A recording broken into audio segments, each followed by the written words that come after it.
Coucou la famille, bienvenue sur la chaîne. Heureux de vous retrouver aujourd'hui pour une nouvelle vidéo. Alors, le Real Madrid s'est imposé face à Salzbourg 3-0. Le Real Madrid prend la tête du groupe. Le Real Madrid est qualifié. Le Real Madrid jouera face à la Juventus. Et franchement, ce match face à Salzbourg, ça nous donne une image de ce que veut faire Xabi Alonso avec cette équipe du Real Madrid. Et comment vous dire que suite à ce qu'on a vu hier face à Salzbourg, l'avenir se voit être radieux pour le Real Madrid. Tout simplement parce que le Real Madrid a finalement trouvé un entraîneur qui veut lui approprier une identité. Un Real Madrid qui était en maîtrise lors de ce match face à Salzbourg. On commence le match en 4-2-3-1, une transition en 3-5-2, on peut défendre en 5-3-2, on peut attaquer en 4-2-4. Les transitions sont tellement fluides, tu sens il n'y a aucun forcing, une équipe qui fait un pressing coordonné, tout ça, ça amène à que du positif. Il y a des joueurs qui sont en train de tirer leur épingle du jeu, comme par exemple un Dean Olsen qui, depuis la Coupe du Monde des clubs, ne fait que remplir toutes les cases pour être littéralement un titulaire indiscutable pour la saison prochaine. On a un Arda Güler qui a du temps de jeu et qui ne fait que rendre à l'entraîneur tout l'espoir qu'on a eu envers Arda Güler. Arda Güler qui, hier, lors du match, dans la disposition du 3-5-2, on s'attendait à avoir un Arda beaucoup plus haut, mais Arda était au niveau de la ligne défensive. Premier relanceur du côté du Real Madrid, tout comme un Pedri du côté du Barça. Ça fait du bien de voir le Real Madrid avoir une identité, de voir le Real Madrid capable de garder le ballon, de presser haut, de ne pas se laisser, de ne pas subir le jeu de l'adversaire. Même quand le Real a subi, on voyait une équipe disciplinée. L'équipe mettait un pressing. On n'était plus sur cette équipe passive à faire que un marquage en zone sans aucun pressing. On voit que tout le monde se donne. Gonzalo Garcia qui redescend au niveau du milieu de terrain, parfois qui vient participer à la création, qui me donne parfois la vision de Raúl González Blanco pour les plus anciens. Voilà, tu as cette équipe-là qui te donne cette sensation de supériorité face à l'adversaire et ça fait plaisir. Franchement, hier quand j'ai vu le match face à Salzbourg, je vois le 3 défenseur avec un Chouameni qui descend vraiment plus bas. Quand Chouameni, on le sait, c'est un milieu défensif, oui, mais Chouameni c'est un milieu défensif qui lui est plus à l'aise quand il est face au jeu. Quand le jeu est dans son dos, il a beaucoup plus de problèmes. Donc défenseur central d'un système à 3 pour venir faire et faciliter la fluidité au niveau de la passe, de la construction, ça aide et ça lui permet de aussi élargir sa palette technique et franchement ça fait plaisir. Arda Güler qui était au niveau du milieu de terrain, double pivot avec Fede Valverde dans un 3-4-3. Je m'attendais à avoir un Bellingham, mais non, c'est Arda qui s'occupait d'être le premier relanceur du Real Madrid. Et comment vous dire qu'il l'a fait à la perfection. Franchement, il n'y avait rien à dire. De l'autre côté, un Fran Garcia, un Trent Alexander-Arnold qui étaient des pistons sur les côtés quand on jouait à trois défenseurs. Et franchement, Fran Garcia et Trent Alexander-Arnold, il n'y a rien à dire. Trent, qui est peut-être un meneur de jeu un petit peu écarté, mais franchement, qui fait ses matchs, il n'y a pas de problème. Il est là, d'ici les ballons, on arrive à le trouver au niveau de la largeur. Ça fait plaisir. Fran Garcia, qui lui est plus le piston offensif, capable d'attaquer l'espace, capable de prendre l'espace et d'attaquer la défense, d'apporter cette supériorité numérique au niveau de l'attaque. Franchement, Fran Garcia, on a vu hier, il peut être un très bon atout pour le Real Madrid, un latéral offensif et un meneur de jeu écarté. Ça apporte cet équilibre qu'on attend du côté du Real Madrid depuis des années. Fede Valverde, que dire? Fede Valverde, depuis qu'il a raté son penalty lors du premier match, il ne fait que marquer. Et la talonnade de Vinicius, ça m'a donné des arrière-goûts de Guti. Vous voyez ce que je veux dire? Guti pour Benzema, pour ceux qui se rappellent de cette action. Franchement, tu vois de belles images et ça fait du bien. Ça fait longtemps que nous, fans du Real Madrid, on attend de voir une équipe qui ait une identité. Une équipe avec un entraîneur qui va lui donner cette envie. Et on voit que les joueurs se donnent. Par exemple, Vinicius hier finit l'homme du match et c'est entièrement mérité. J'ai vu un Vinicius qui n'était pas dans la complexité, il était dans la simplicité et c'est ce que j'attends de Vinicius. Vinicius, déjà, il doit savoir que oui, dans le football, on aime voir les beaux jeux, on aime voir les beaux gestes, etc. Mais parfois, simplicité, la simplicité, c'est la meilleure des choses. La simplicité, par exemple, des fois, quand tu vois que Oui, tu peux attaquer l'espace, mais il y a un Bellingham qui va te demander le ballon. Un beau 1-2, ça peut créer une occasion beaucoup plus franche que de partir sur le côté, de t'isoler. Non, parfois la simplicité, ça fait la différence. Quand tu regardes la manière dont il part sur l'action pour son but, c'est Vinicius. Et c'est ce que j'attends de lui. Mais la passe qu'il fait pour Valverde, c'est aussi Vinicius. Il est capable de faire ce genre d'action. Et c'est pour cela que Vinicius, pour moi, c'est un joueur qui est essentiel, qui doit rester du côté du Real Madrid, qui ne peut pas partir. Même si on le sait, des difficultés avec son contrat, sa prolongation, il y a quelques petits trucs qui tirent sur la corde, mais c'est pas grave. Pour moi, Vinicius, on doit tout faire pour le garder, parce que tout simplement, Vinicius, il peut faire cette différence-là, non seulement dans le petit espace, mais aussi dans la largeur, et ça, c'est important. Ensuite, on va parler du petit chouchou de tous les fans du Real Madrid lors de cette Coupe du Monde des clubs, Gonzalo Garcia. S'il vous plaît, mettez du respect sur son nom. Depuis l'année dernière, je l'ai dit, Gonzalo Garcia, du côté du Real Madrid avec Ancelotti, il a joué qu'un seul match, c'était face à la Real Sociedad, où il a marqué son but. Mais Gonzalo Garcia a cet instinct de joueur collectif. Pour moi, Gonzalo Garcia me rappelle Raoul, mais aussi un profil à la Ocelou, capable de jouer en pivot, mais un Raoul dans la construction. Quand il descend au niveau du milieu de terrain pour récupérer pour mettre un pressing, quand il arrive à jouer du touche en déviation pour lancer Vinicius dans le dos, tu te dis, est-ce que c'est pas l'attaquant qu'il faut du côté du Real Madrid? On l'avait du côté de la Castilla. Et comme l'a dit Alonso en conférence de presse, il suit la Castilla depuis longtemps. Donc la Castilla, on le sait, il y a des joueurs qui auraient eu leur place dans cette équipe du Real Madrid. Sergio Arribas, Nico Paz, etc. Mais Gonzalo Garcia, c'est un diamant qu'on doit juste affiner, qu'on doit tailler pour qu'il puisse avoir, voilà, pour qu'il puisse briller au niveau du football européen. Tout simplement, on le voit lors de cette Coupe du Monde des clubs, passeur, buteur face à Lilal, passeur face à Pachuca, buteur face à Salzbourg. Franchement, c'est un joueur complet. Il peut apporter au niveau de la création, il peut apporter au niveau de la finition. Ça peut être un très bon second point Kylian Mbappé. Il n'y a rien à dire. Aussi, moi je rêve. Peut-être, pourquoi pas, un 4 un 3-4-3, pardon, avec un Hendrick un tout petit peu écarté sur le côté droit, un Kylian Mbappé sur le côté gauche, et pourquoi pas un Gonzalo Garcia. Bon, c'est sûr que Vinicius sera piston, mais voilà. Vous voyez? Mais c'est juste pour vous dire que il y a tellement de choses qu'on peut faire avec cette équipe. Xabi Alonso l'a dit, la saison prochaine va être une très longue saison. Ensuite, à la fin, il y a la Coupe du Monde des Nations. Donc forcément, tous les joueurs vont devoir avoir du temps de jeu. Mais moi, ce que j'aime avec cette équipe du Real Madrid, avant même d'avoir autant de potentiel et de voir tout ce que cette équipe peut apporter dans le futur, parce que on sait tout.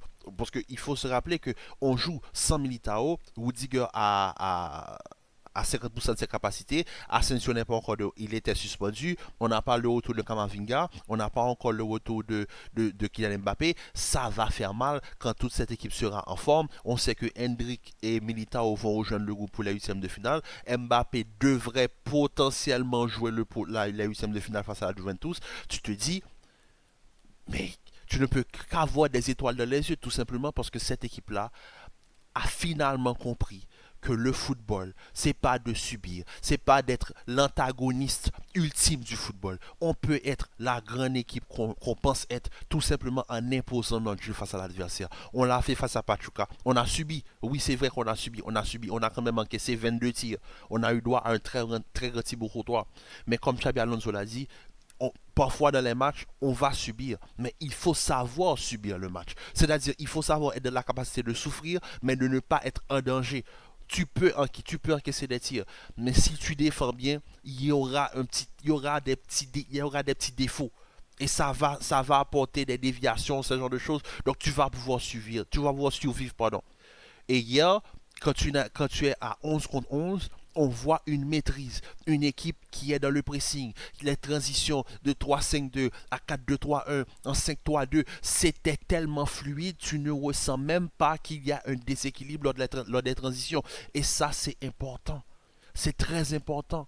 C'est quelque chose qu'on recherche depuis longtemps. Arda Güler, le fait qu'il joue autant du côté de Xabi Alonso, ça fait plaisir, ça montre toute sa palette technique. On l'a vu en tant qu'ailier droit, on l'a vu en tant que meneur de jeu, hier on l'a vu en tant que premier relanceur relayeur, et il a accompli tout ça, mais excellemment. Il a pas bégayé. Comment vous dire que ce joueur-là était du côté du Gamadi? Il n'a pas eu une minute pas avant le mois de décembre. Franchement, c'est frustrant.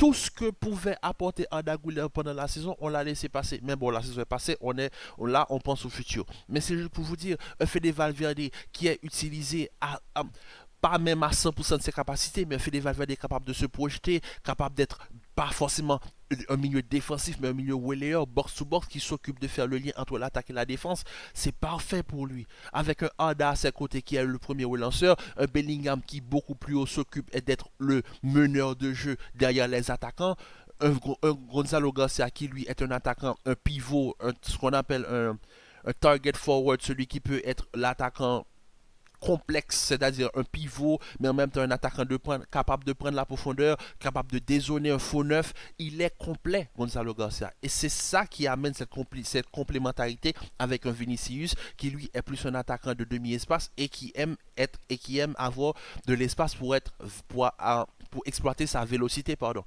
Et avec un Gonzalo Garcia qui bouge beaucoup, Vinicius a de l'espace. Et c'est pour cela que hier, on a pu retrouver, pardon, un grand Vinicius. Parce qu'on a avec lui un attaquant qui est complémentaire. Franchement, que dire? Que dire? La rentrée de Luka Modric dans ce rôle de premier lanceur à la place de Arda Güler, il l'a fait à la perfection. On n'a pas un Luka comme on l'avait l'année dernière devant la défense. Non, on a un Luka qui occupe ce rôle de premier relanceur et il le fait à la perfection. Trent Alexander sur le côté droit, il fait ses matchs. Il n'y a rien à dire. Jacobo, quand il rentre hier, on n'a pas senti le Jacobo qu'on avait l'année dernière qui sur chaque toucher de balle, mettait le Real en danger. Non, on a un Jacobo qui rentre, mais un Jacobo qui rentre dans une équipe qui est structurée, une équipe qui est bien calibrée, une équipe équilibrée, une équipe avec des transitions bien huilées. Et quand tu rentres dans ce genre de collectif-là, pour toi, l'intégration se fait beaucoup plus facilement. Hier, quand Jacobo est rentré, on n'a pas senti un déséquilibre. L'équipe était structurée. Alors c'est ça le bonheur. Franchement, c'est ça le bonheur. Il a fallu qu'on souffre pendant toute une saison pour finalement avoir peut-être des bribes de bonheur, tout en sachant que le groupe n'est pas encore au complet. Franchement, il n'y a rien à dire. Pour moi, le match hier face à Salzbourg, c'était, voilà, euh, le match qui, pour moi, montre la capacité que cette équipe a à vraiment à avoir une identité de jeu. Et c'est très important pour le futur. Parce que là, on voit déjà comment veut jouer Xabi Alonso. Le système à trois défenseurs, comme je l'ai dit, pour moi, c'est un système qui est très important dans le système moderne. Euh, je vais essayer de calquer un petit peu le jeu, un petit peu ce système à trois défenseurs. Quand tu as, par exemple, un Tchouaméni qui descend au niveau de ton axe central, eh ben c'est comme quand tu regardes du côté du PSG, un Nuno Mendes. Nuno Mendes n'est pas un troisième défenseur central. Sur certaines phases, oui, il est troisième défenseur central. C'est pour cela qu'il s'est autant amélioré défensivement parlant.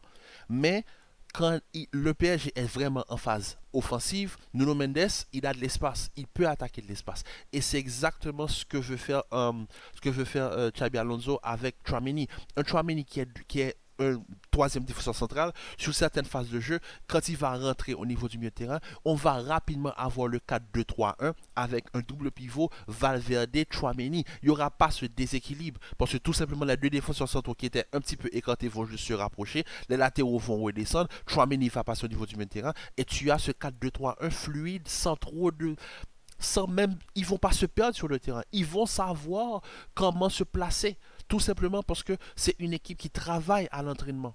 Ça se voit du côté de Leverkusen, ce système de milieu défensif de centre central, je l'avais vu avec Henrich. Henrich qui du côté de Leverkusen est un milieu défensif, et bien sur Xabi Alonso, sur les phases de possession, il s'occupait d'être le troisième défenseur central. Franchement, moi je vous dis, cette équipe me plaît. J'aime ce que je vois. J'aime ce que je vois et je suis heureux, finalement heureux, que le Real Madrid ait fait confiance à un entraîneur qui, en plus de ça, on lui donne le champ libre pour qu'il puisse exploiter ses idées. Et franchement, pour le moment, ça paye. La Coupe du Monde des clubs, c'est 2 victoires, un match nul. 7 points sur 9, il n'y a rien à dire. On va affronter la Juventus qui hier s'est fait annihiler par City 5 buts à 2. La Juventus, on reviendra un petit peu après lorsqu'on fera le retour sur la Coupe du Monde des clubs. Mais moi, il y a un cas de figure, le tableau là, je vous l'affiche. Du côté du Real Madrid, on le voit, le Real Madrid va jouer contre le Real Madrid va jouer contre la Juventus et Monterrey, l'équipe de Sergio Ramos, va jouer contre Dortmund. Si Monterrey bat Dortmund et que le Real bat la Juventus, on aura un Monterrey-Real Madrid.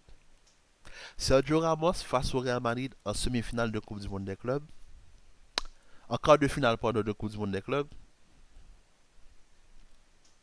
c'est le divertissement. C'est le divertissement. En tout cas, pour la huitième de finale, on va pas se mentir, il y a des affiches qui sont très intéressantes. Le Paris Saint-Germain Inter Miami. Ah oui, Messi qui retrouve le PSG un an après, bon, tout de suite après que le PSG remporte la Ligue des Champions. Ça oui, ça je veux voir. Mais le Real Madrid Juventus aussi, ça va être un très beau match. Entre Victor Tudor, qui est un très bon entraîneur, et Xabi Alonso, qui de son côté travaille avec une très jeune équipe du Real Madrid, et on le voit avec cette très jeune équipe, il montre de très bonnes choses, ça va être un très beau match. En tout cas la famille, moi j'ai qu'une seule chose à dire, l'avenir se voit être radieux pour cette équipe du Real Madrid. On verra comment vont se passer les prochains jours. Mais sur ce, prenez soin de vous. En tout cas, j'espère que vous avez aimé, que vous avez apprécié ce que vous avez vu hier. Parce que hier, après le match, je regardais les réseaux, je regardais les réactions positives à cette équipe du Real Madrid. Je me dis, je ne suis pas le seul à être finalement conquis par cette équipe du Real Madrid de Xabi Alonso. En tout cas, la famille, n'oubliez surtout pas de liker cette vidéo. C'est le meilleur moyen de supporter la chaîne. Laissez un petit commentaire pour me dire ce que vous avez pensé de la vidéo, ce que vous avez pensé de cette équipe du Real Madrid. Ça va m'aider aussi pour le référencement. Sur ce, prenez soin de vous, commentez, likez et partagez. Restez en paix et en santé. On se dit à très vite pour une nouvelle vidéo. Peace.